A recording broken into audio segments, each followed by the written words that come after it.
3 more kapows. Whoa! So first off is the theatrical kapow. Now, as your confidence grows, look at the option of adding a theatrical kapow. Can't hardly say it there, could I? Theatrical kapow to your virtual presentation. This kapow works particularly well for webinars. So rather than present, for instance, facing the camera, well, turn your presentation into a magazine show. Get someone to interview you, or you interview them. And honestly, it's not that hard. And furthermore, it takes the pressure off you. Plus, additional bonus here, it will almost certainly be more interesting for your audience. Now, another area where you can use this theatrical style is if you have a penchant, for instance, for amateur dramatics or a bit of humour. How about adding a short sketch to your presentation? You can either do it remotely, lockdown permitting, or do it together in front of a single camera. Or you could do a one-person skit just to make a point. Yes, and this is going to be far more interesting just to the conventional beginning, and will be remembered forevermore and stand out from the crowd as innovative, brave and creative. Is the Have Them Imagine kapow. I'll give you a quick example of this incredibly powerful kapow. First we'll do a fun version, then we'll look at how you can apply this to a business presentation. Get yourself ready, relax, and imagine you're lying on one of your favourite beaches, and it's your idea of a perfect day. You can see the waves breaking in the distance. You can maybe feel a gentle breeze coming through the trees behind you. And then one of your favourite people, with a big smile on his or her face, comes up to you with one of your favourite drinks and places that little drink, or a big drink, on the table next to you. Now, you went somewhere pretty special, and that special place was unique to you. So if I gave Steven Spielberg $500,000 and told him to make a movie of what was going on in your head, my guess is it wouldn't be as impactful as the movie provided by your imagination. Now let's do a concrete business example of just having a look at how well this technique works. And we're going to look at one of my favourite clients, Red Whale. They do presentations to more than half the UK's general practitioners on the latest medicine. And the reason for this is so that the GPs watching can make better diagnosis and offer better treatments to millions and millions of patients. People like you and me. So this stuff really matters. And they use the Imagine technique maybe 4 or 5 times during every full day presentation, maybe more actually. And the best exponent of this is their co-founder, Dr. Lucy Jenkins. So here's a typical example. So imagine it's 5:55 on a Friday afternoon.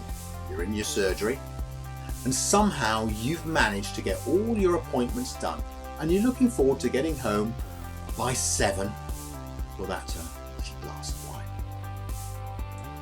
And then your receptionist says, it's Mrs. Jones. Still one more appointment.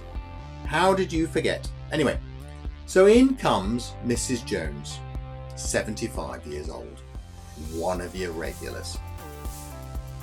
And then 10 minutes into the appointment, she says, Doctor, I found this wine on this. What do you do next? And you know what? At that moment, coming out of Lucy mode now, every GP in the conference room is gripped. In their imagination, they've all gone into their different surgeries. They've all got their own Mrs. Jones. And at that moment, they're all wondering, what on earth do we do next? And they're praying Lucy has the answer. Third one of our kapows. The art of anticipation kapow. So here's an example of a sentence without anticipation. I went up the stairs and opened the door and went into the room. Now, let's create a sense of anticipation in the same story. As I went up the stairs, I could hear a baby crying.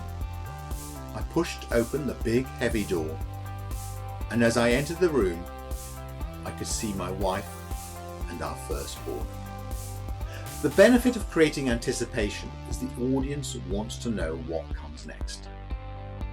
And without it, the desire to hear your presentation is diminished. It just is.